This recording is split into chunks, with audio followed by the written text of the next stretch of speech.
자, 반갑습니다. 저는 이번에 설명회 맡은 스마트 경영 아카데미에서 재무 관리를 강의하고 있는 지한송 회계사입니다. 반갑습니다.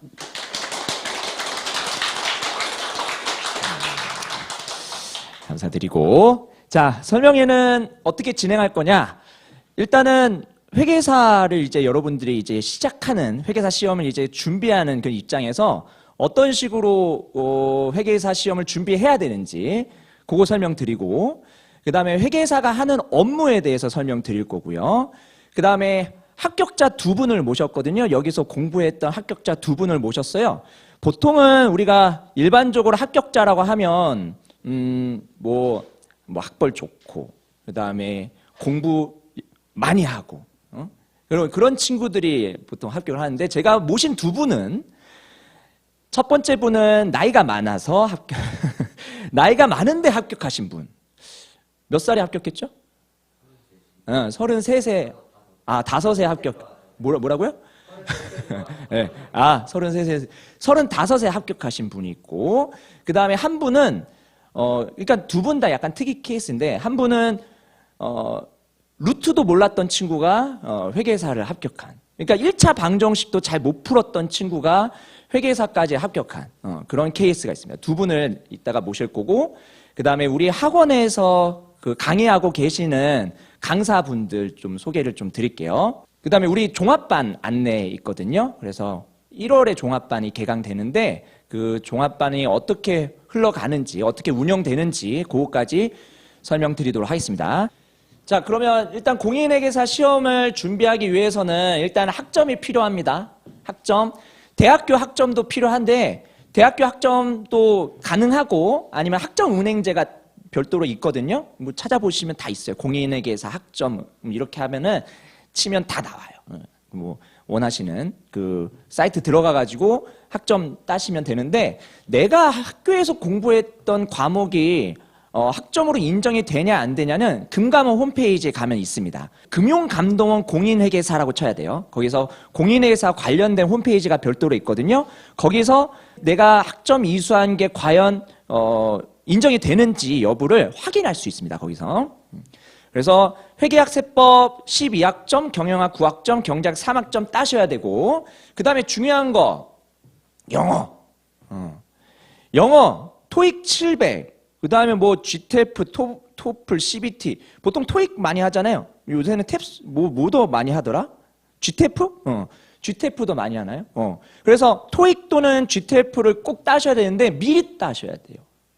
영어를 좀 한다 그러면은 상관이 없는데, 나중에 따도 상관이 없는데, 내가 영어가 좀 약하다 그러면은 좀 미리미리 하셔야 됩니다. 695로 떨어지는 친구들이 은근 많아요. 계속 700점을 넘어야 되는데, 700점 넘기가 생각만큼 쉽지 않습니다. 그래서 꼭 요거는 미리미리 좀 따주셔야 되고, 그 다음에 시험 과목을 좀 알려드릴게요. 시험 과목은 여기 보시면은 회계감사, 세무자문, 재무자문 있잖아요. 이게 회계법인에서의 업무예요. 본부예요, 본부. 회계법인에서의 본부인데, 감사본부 있고, 그 다음에 세무자문하는 본부 있고, 그 다음에 경영자문, 딜이라고 하고, 뭐 파스라고도 하고 타스라고도 하는데, 그 딜 본부가 있습니다. 그래서 관련된 과목들이 있어요. 회계감사에서는 뭐가 필요할까요? 당연히 회계 기준 알아야겠죠. 회계학이 있고요. 그 다음에 감사를 하려면은 감사 기법들을 좀 아셔야 됩니다. 그래서 회계감사라는 과목이 있는데, 보면 회계 원리랑 그 다음에 원가관리회계 있고, 그 다음에 재무회계, 정부회계 이렇게 있어요. 회계학은 이렇게 구성이 되는데, 회계 원리는 직접적으로 시험에 출제되지는 않습니다만, 다른 과목들을 이해하기 위해서는 회계 원리가 일단 필수예요. 여기 참석하신 분들은 제가 회계 원리, 제가 드리는 건 아니지만 어쨌든 회계 원리를 무료로 제공해 드리니까 일단 들으시면 됩니다. 여기 원가관리회계, 요거는 제조업 감사할 때 필요해요. 제조업. 그 다음에 회계 기준 보시면 여기 KIFRS 있잖아요. 우리가 배우는 회계 기준은 IFRS입니다. 국제회계 기준을 배우고, 그 다음에 정부회계가 있는데, 이 정부회계는 시험 출제 비중은 작습니다만 어쨌든 우리가 국가에서 일할 수도 있잖아요. 국가회계라고 보시면 돼요. 그 다음에 요거 회계감사는 1차에는 안 나옵니다. 2차에 나오고요. 회계감사와 관련된 여러 가지 기법들을 공부한다고 보시면 돼요. 그 다음에 세무자문도 해야 되잖아요.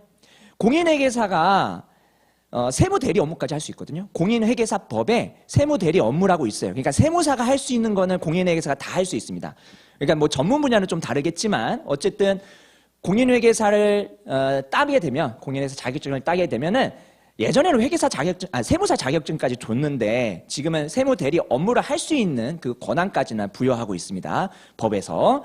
그래서 세법, 뭐 나중에 개업을 한다라고 하게 되면 이게 되게 중요하거든요. 세법. 그 다음에 저는 회계 감사를 한 번도 해본 적이 없어요. 회계사인데 저는 딜본부에 있었거든요. 그러면 딜본부에서 배우는 여기 재무관리, 딜본부에서 업무를 할 때 그때 재무관리라는 과목을 어느 정도 잘 익혀야지만 딜본부에서 업무를 잘 할 수 있거든요. 그래서 재무관리, 여기가 좀 수학이 많이 들어갑니다. 재무관리 수학이 많이 들어가고, 그 다음에 요게 기초가 되는 1차에만 나오는, 여기 보시면은 왼쪽에 경영학, 인사, 노무 이런 것들, 그 다음에 경제학, 미시, 거시, 국제, 그 다음에 상법은 회사법, 어수법, 이렇게 과목이 구성됩니다.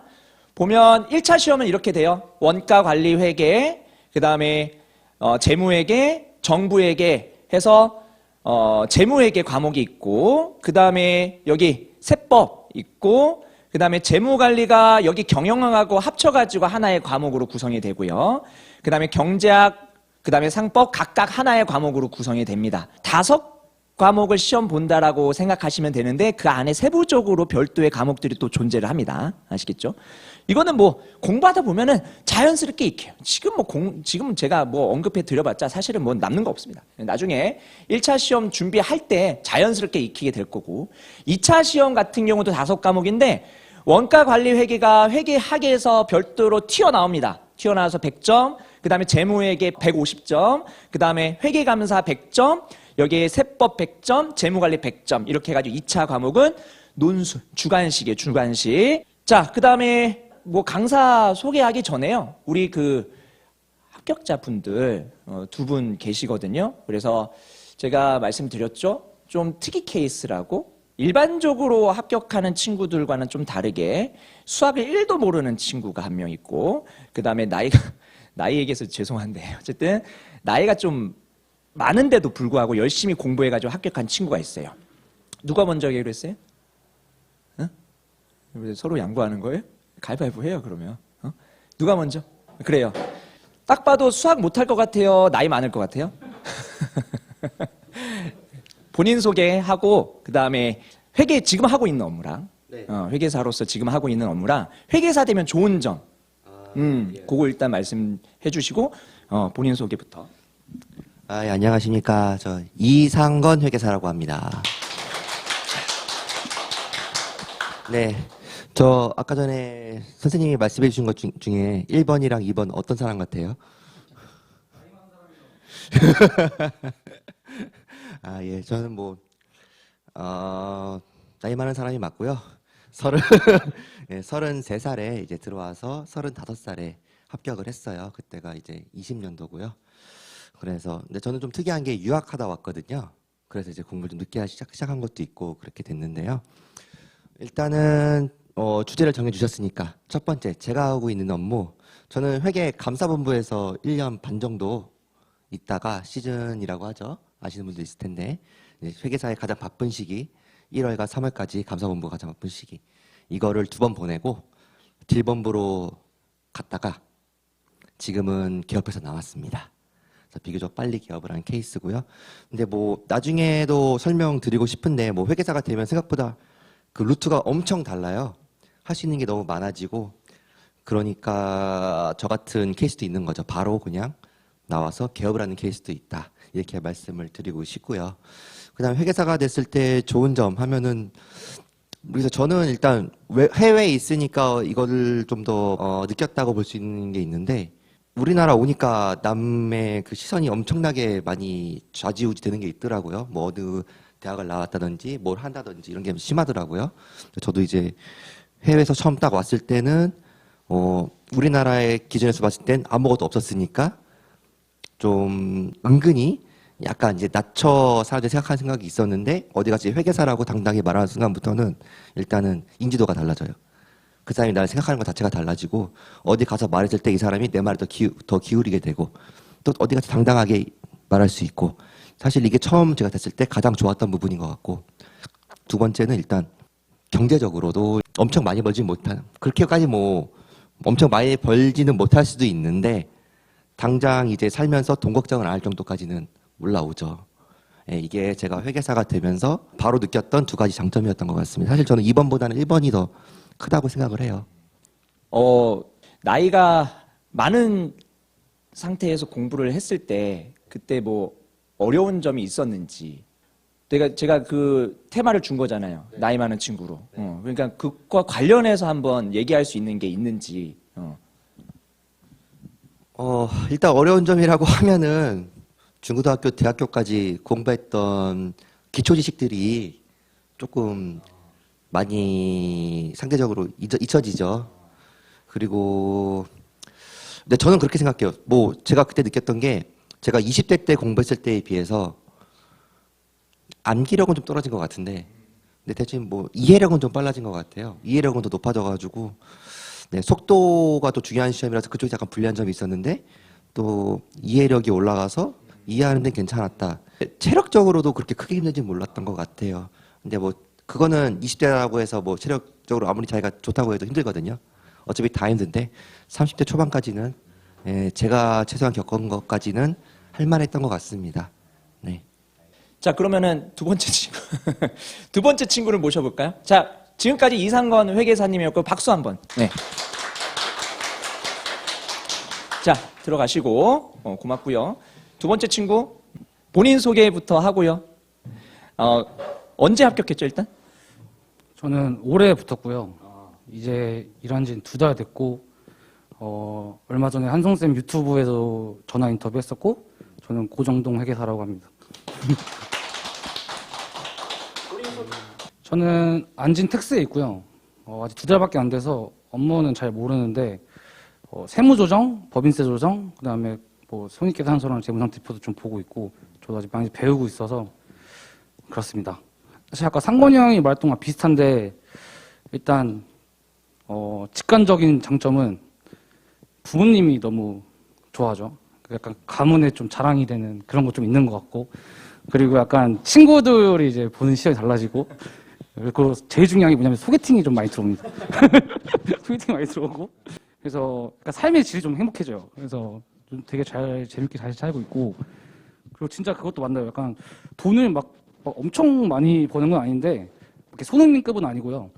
그래도 월급쟁이에서 내가 볼 때는 원탑이다 이렇게 생각하고 있고 그리고 뭐 개업해서 더 벌 수도 있고 뭐 그런 장점인 것 같습니다. 뭐 상권이 형이 다 얘기해갖고 일단 뭐 수학을 뭐 잘하기 위한 뭐 그런 특별한 방법보다는 일단 본인 의지죠. 이거를 내가 해야겠다 생각하는 의지가 제일 중요한 것 같고 그리고 제가 수학을 하면서 느낀 게 이게 한 번도 살면서 안 해보니까 스스로 약간 제한을 걸더라고요. 약간 수학 잘하는 친구 보면은 나랑 다른 사람 같고 근데 이거를 노력으로 해보니까 저도 안 해봐서 다 되더라고요. 그래서 또 용기도 많이 가졌고 그리고 여기 저희 학원이 좋은 게 질문이 이제 바로바로 피드백이 돼요. 그냥 찾아 올라가면 되기 때문에 그래서 저는 이제 두성쌤이랑 경린쌤한테 수학 많이 배웠고 그 2차 때는 한송쌤이 또 옆에서 붙어서 해갖고 사실 이런 학원이 없어요. 이렇게 바로 1대1로 피드백 주고받고 번호도 다 알고 전화 받고 그런 게 없어서 그렇게 수학을 해결했던 것 같아요. 어느 정도 수학이 필요하냐면 고등학교 수준의 수학이 필요합니다. 그리고 대학교 수준의 수학은 실제로 수업 시간에 가르칩니다. 근데 고등학교 수준의 수학도 가르치긴 하는데 약간 리마인드 차원에서 가르치는 거지 이거를 뭐 세세하게 1부터 10까지 가르치지는 않거든요. 그래서 고등학교 때 수학만 안 버렸으면 그러면은 괜찮아요. 근데 얘는 버렸던 거죠. 버려가지고 좀 힘들어했던 거고 그냥 안 버리면은 그나마 따라올만 합니다. 그리고 또 뭐 하고 싶은 얘기 있어요? 이따가 또 제가 궁금한 거 있으면 할게요. 지금까지 고정동 회계사였고요. 박수 부탁드립니다. 저 어렵게 모셨습니다. 바쁜데도 불구하고 나와주셔서 두 분 감사드리고 그 다음에 거기 아까 감사본부 있었죠. 거기에는 죄다 회계사들이고요. 세무자문본부 있었죠. 여기는 세무사도 있어요. 회계사, 세무사 같이 있어요. 법인에. 재무자문은 다 있어요. 다 있어요. 그냥 자격증이 없는 사람도 회계법인에 입사해서 거기서 같이 전문직으로 일을 하거든요. 그러니까 저는 저기 간 거죠. 그러니까 회계사의 업무가 사실은 감사에 국한되는 게 아니라 되게 많습니다. 여러분들이 실제로 회계사가 되면 여러분들이 어떤 방향으로 스페셜리스트가 될지는 잘 모르겠지만 저기 있는 재무자문본부가 회계사의 업무의 영역을 엄청나게 넓게 만들어줘요. 그래서 재무관리라는 과목이 있어요. 세무사에는 없거든요. 재무관리라는 과목이. 재무관리 과목이 회계사에 있음으로써 회계사가 할 수 있는 업무의 영역이 어마어마하게 늘어납니다. 그래서 꼭 회계사가 되면 감사에만 좀 국한하지 말고 다양한 길이 있다는 생각을 조금 가지시면 좋을 것 같아요.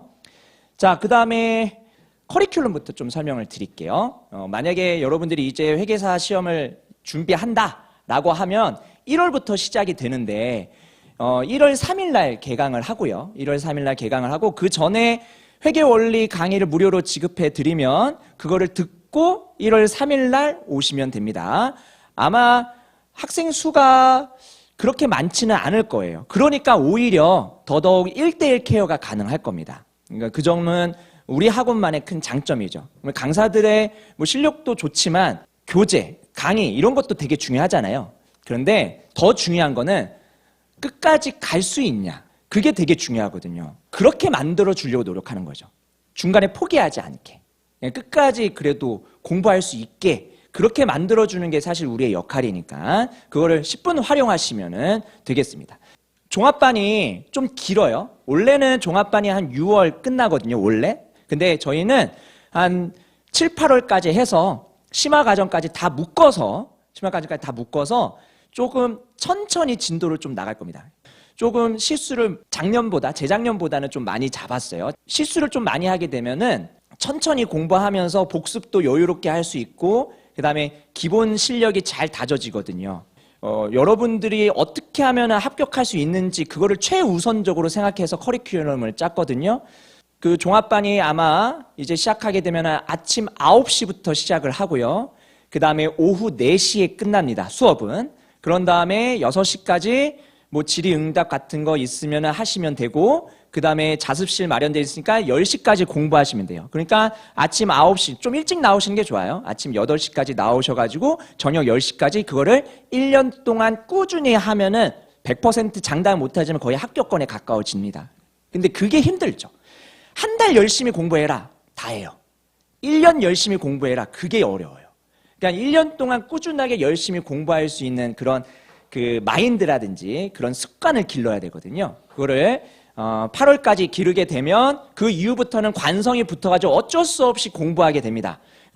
공부를 안 하면 오히려 스트레스를 받는, 공부를 해야지 마음이 편안해지는 그런 습관을 기르셔야 돼요. 그게 일단은 첫 번째예요. 8월까지의 스케줄이라고 보시면 되겠습니다. 그러니까 1월부터 8월이니까 길잖아요. 모든 과목들, 아까 제가 말씀드렸던 회계감사 빼고 모든 과목들을 1, 2차 과정해서 쭉 설명드리니까, 그래서 이름을 올인원 종합반이라고 좀 지었어요. 전체 과목을 기본 개념을 잡는데 1차랑 2차 공통적으로 나오는 과목이 있습니다. 재무회계, 원가관리회계, 세법, 재무관리. 요 네 주요 과목은 2차까지 염두에 두고 진행이 될 거고요. 그 다음에 나머지 경제학, 그 다음에 상법, 그 다음에 일반 경영학 요것들도 공부를 해야 되잖아요. 1차 시험 합격 목적으로. 경제학 같은 경우는 사람들이 많이 어려워하거든요. 그래서 경제학도 수학이 좀 들어가니까 경제학 부분은 어려우니까 좀 실수를 좀 많이 잡았고요. 그 다음에 상법, 일반 경영학은 암기 과목이거든요. 암기 과목이라서 뒤쪽에 좀 별도로 위치해 있습니다. 한 7, 8월에 공부를 하면 할 것 같아요. 상법하고 경영학 같은 경우에는 6월, 7월, 8월 그렇게 해가지고 아마 공부가 되고, 모의고사도 중간중간에 보고요. 그 다음에 진도별 체크 모의고사도 매일매일 아마 볼 겁니다. 그리고 주요 과목은 거의 매일 보고요. 거의 매일 보고, 주요 과목 외의 과목은 그 강사의 재량에 따라서 좀 다를 수는 있을 것 같습니다. 그러니까 주요 과목은 매일매일 진도 테스트를 본다라고 생각하시면 되고요. 수업 시간은 아까 제가 말씀드렸던 것처럼 오전 수업 4시간 하고요. 그 다음에 오후에 2시간을 해요. 그런 다음에 총 6시간을 공부하고 관련된 거를 남아가지고 이제 복습하면 됩니다. 그러면은 하루 스케줄이 끝나는 거예요. 그날 배웠던 거를 그날 복습한 다음에 계속 그거를 이어나가면 되거든요. 그 다음에 단계별 학습, 기본 조금 1차에 중요하게 나오는, 그리고 좀 어렵지 않고 지엽적이지 않은 그런 주제들을 먼저 스텝 1에서 강의를 하고, 그 다음에 스텝 2에서 조금 지엽적인 주제, 결국은 100점 맞고 싶은 사람도 있잖아요. 물론 7, 80점만 맞아도 합격인데, 그러니까 7, 80점 수준을 스텝 1에서 강의를 하고 100점 맞을 수준을 스텝 2에서 강의한다고 보시면 되겠습니다. 강의는 다 들어야 돼요. 스텝 2도 왜 들어야 되냐면 스텝 1 내용을 복습하거든요. 스텝 2에서. 그래서 지엽적인 것도 강의하지만 스텝 1에서 배웠던 내용들을 또 복습하는 차원에서 스텝 2가 진행이 되니까 스텝 1, 2 다 들으시면 돼요. 아시겠죠? 그래서 커리만 잘 따라가도 여러 번 회독하는 효과가 있습니다. 이제 우리 강사 소개를 좀 할게요. 오신 분들에 한해서 좀 소개를 드릴게요. 가장 메인이 되는 과목이거든요. 그리고 여러분 이게 회계 원리 제공될 때 2분부터 볼 거예요. 그러니까 최재영 선생님, 재무회계 선생님부터 모셔보도록 하겠습니다. 박수 부탁드릴게요. 네. 와서 한마디. 네, 저 재무회계 강의를 하고 있는 최재영 회계사라고 합니다. 네, 반갑습니다. 네.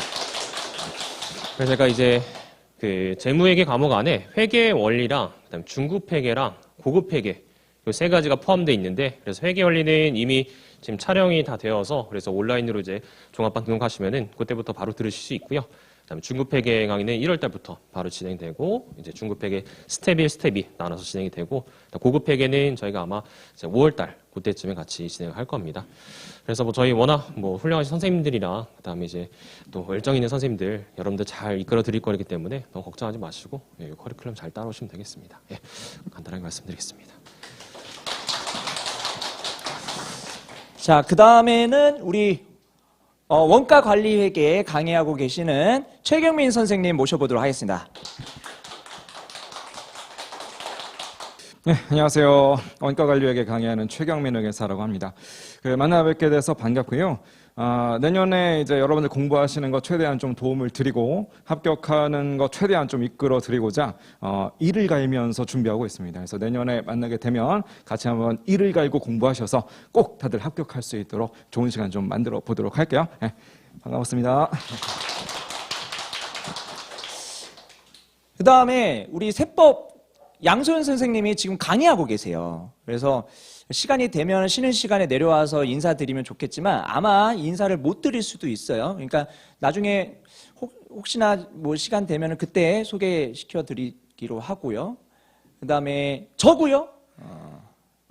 그 다음에 경영학은 전수환 선생님이 강의하고 계십니다.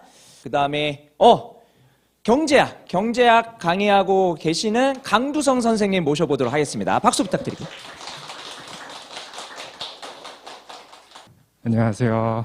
네, 강두성입니다. 네. 기타 특징에 나긋나긋한 마동석이라고 했어가지고 좀 당황스러운데, 소영쌤이 저를 이제 마동석 닮았다고 하는데 닮았나요? 마동석? 아닌가요? 네. 하여튼 요새 경제학이 좀 어려워가지고 학생들이 좀 부담을 가지는데, 경제학이 좀 계륵 같은 존재예요. 1차에만 있고 2차에는 없는데, 또 경우에 따라서 1차 시험 중에서 가장 어려워하기도 하는데, 제가 나름 많이 공부를 했기 때문에 대학원까지, 그래서 여러분들 최대한 쉽고 어떤 핵심을 찌르는 직관적인 설명을 가지고 여러분들 수업 양을 좀 줄여주되 최대한 직관적으로 잘 이해할 수 있도록, 그리고 또 옆에서 친절하게 설명을 드리도록 하겠습니다. 네. 그다음에 또 누구죠? 상법은 장현명 선생님인데 오늘 안 오셨고요. 뭐 요 정도 하면 될 것 같고, 왜 스마트 경영 아카데미에서 듣는 게 좋냐? 뭐 중간중간 제가 말씀을 좀 드렸지만 그래도 강남에 위치해 있고, 그다음에 이거를 저희 입으로 얘기하기는 좀 그렇지만 실력은 진짜 보장됩니다. 이 합격자들이 나오잖아요. 들으시면 알 겁니다. 강의를 들으시면은 충분히 알 거고, 그리고 강사들이 나름대로 젊어요. 그래서 아직 열정이 이만큼 있는 상태거든요. 젊은 강사가 가지고 있는 가장 큰 장점인 것 같아요. 열정. 열정. 그 다음에 개별적으로 출결 관리가 진행되고 그 다음에 체계적으로 학습 관리가 1대1로 아마 매칭돼가지고 진행이 될 거니까 중간중간에 힘들 거예요. 슬럼프가 오고 되게 힘든 순간들이 찾아옵니다. 그때 혼자 이겨내면은 그거 잘 안 되거든요. 수학 아까 그 못했던 친구 있잖아요. 합격한 친구. 전화 진짜 많이 있거든요. 너무 많이 해가지고 좀 질릴 정도인데 그렇게 해도 돼요. 충분히 그 케어가 가능하니까 그런 것들을 요 학원에서 여러분들이 누리시면 될 것 같아요. 뭐 해설도 빨리빨리 주고 그 다음에 유튜브 유튜브도 하는데 사실은 요새 거의 안 하죠. 여기 두 개는 여기 두 개는 거의 안 하고 저는 계속 해요. 저는 그 일요일마다 라이브 방송을 좀 진행해가지고 뭐 심심하면은 찾아오시면 됩니다. 구독자는 한 15,000명 정도 돼요. 이런 게 있고요. 이분 어디서 봤죠? 이분은 세무사 합격하신 분이죠. 그렇죠? 그래서 여러분들의 그 꿈을 저희랑 같이 이뤄봅시다. 그게 저희도 꿈이 있잖아요. 저희도 여러분들이 합격하는 게 저희 꿈이거든요. 여러분들이 합격해야지만 저희도 잘 돼요. 맞죠? 같은 배를 탄 거예요. 이렇게 같은 배를 타고 가는 경우가 사회생활에서 그리고 일상생활에서 인생을 살면서 쉽지 않거든요. 그래서 같이 한번 꿈을 이뤄갔으면 좋겠고 이 광고를 또 이제 마지막으로 해야 되는데 얼마죠? 일단은 아직 오픈하면 안 되네. 오픈은 아직. 궁금하시면 이따 끝나고 질문 주시면 되겠습니다. 그래서 설명회는 여기서 마치도록 하고요. 뒤에 개별적으로 질문 주실 분들은 질문 주시면 되고 제가 됐든 합격자 분들한테 질문을 주시든 뭐 상관없습니다. 그래서 오늘 이게 추운데도 많이 찾아와 주셔서 대단히 감사드리고 지금까지 2024년 공인회계사 합격 설명회였습니다. 와주셔서 대단히 감사합니다.